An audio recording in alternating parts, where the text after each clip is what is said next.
Good morning friends. ఈ visuals ఒకసారి చూడండి.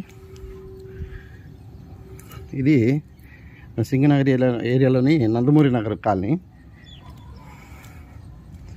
ఈ రాత్రి నుంచి నిన్న పొద్దున 7 గంటల కాడి నుంచి ఇలాగే తయారైపోయింది మొత్తం కూడా.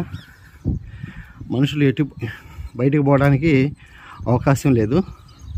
ఫస్ట్ ఫ్లోర్ వరకు చాలా వరకు అందరికీ నీళ్ళు వచ్చి మునిగిపోయినాయి.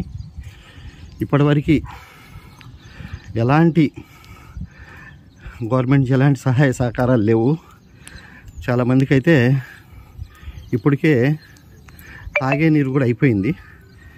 ఇక మంచి ఎలాంటి సహాయాలు అయితే అందలేదు ఇప్పటివరకు కూడా. అయితే ఇక మిగతా రోజులు అనేది ఎలా అనేది మీరే ఆలోచించండి. ఈ విషయాన్ని విజయవాడలో మనకి ఎవరైతే కొద్దిగా ఈ వరద తాకిడికి లేని వాళ్ళకి అందరికి కూడా ఈ వీడియోని ఫార్వర్డ్ చేయండి. చాలా వరకు రాత్రి కొన్ని ఇళ్ళ వాళ్ళందరూ కూడా పస్తులు ఉన్నారు. అలాగే కొన్ని ఇళ్ళ వాళ్ళందరూ కూడా కింద ఫ్లోర్ అంతా మునిగిపోయిన వాళ్ళు ఈ పై ఫ్లోర్లో వచ్చేసి వరండాల్లో పడుకోవటం అలా చేశారు. పాపం చాలా ఇబ్బంది పడుతున్నారు. కాకపోతే ఏంటంటే ఇక వాటర్ ముఖ్యవసరమైనటువంటి నీరు అయిపోయింది చాలా వరకు, ఇంకా ఏమి లేవు. కాకపోతే ఆహార పదార్థాలు ఉన్నా మనం వండుకోవడానికి పాసిబిలిటీ లేదు.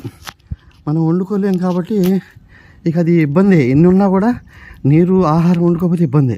కాబట్టి ఇబ్బంది రాబోతుంది ఇక కొన్ని గంటల్లోనే. కాబట్టి ఈ వీడియోని మన అందరికీ ఫార్వర్డ్ చేయండి.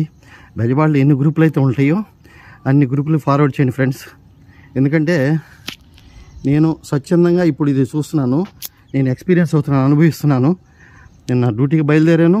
అక్కడి నుంచి 7 గంటల డ్యూటీకి బయలుదేరాను, బయటకు వచ్చాను. ఇక అక్కడ వరద ఉప్పినలాగా వచ్చేసింది. డ్యూటీకి కూడా వెళ్ళలేకపోయాను. ఆఫీసర్లందరికీ ఫోన్ చేసి చెప్పాను ఇది పొజిషన్ అని. కాబట్టి ఇక అక్కడి నుంచి ఇక ఆపుదల లేదు, ఇక ఆగటం అనేది లేదు. ఇలాగే ప్రవాహం కంటిన్యూ అయిపోయి ఇది చూడండి ఫ్రెండ్స్, మా గేటు కూడా మునిగిపోయింది పూర్తిగా. గేట్లు కూడా మునిగిపోయినాయి, బయటికి రావడానికి లేదు అసలు. అసలు ఇంకొకటి ముఖ్యంగా ఏంటంటే అసలు సప్లై లేదు, కరెంట్ లేదు, ఫోన్లు ఛార్జింగ్ లేవు. చాలా ఇబ్బంది పడుతున్నారు ప్రజలు, చాలా ఇబ్బంది పడుతున్నారు. కాబట్టి సింగనగర్ చుట్టుపక్కల వాళ్ళు, నందమూరి నగర్ వాళ్ళు, అన్నీ ఈ బుడమేరు కాలనీ ఏరియాలో అందరూ కూడా చాలా ఇబ్బంది పడుతున్నారు. కాకపోతే ఎవరో ఒకళ్ళు ముందుకు వచ్చి ఇలా విషయాన్ని తెలియచేయాలి. కాబట్టి నా వంతు ఇదిగా నేను ఈ విషయాన్ని మీ అందరికీ ధైర్యం చేసి తెలియజేస్తున్నాను. కాబట్టి ఫ్రెండ్స్ అందరికీ ఫార్వర్డ్ చేయండి. Thank you. మీ నాగరాజు.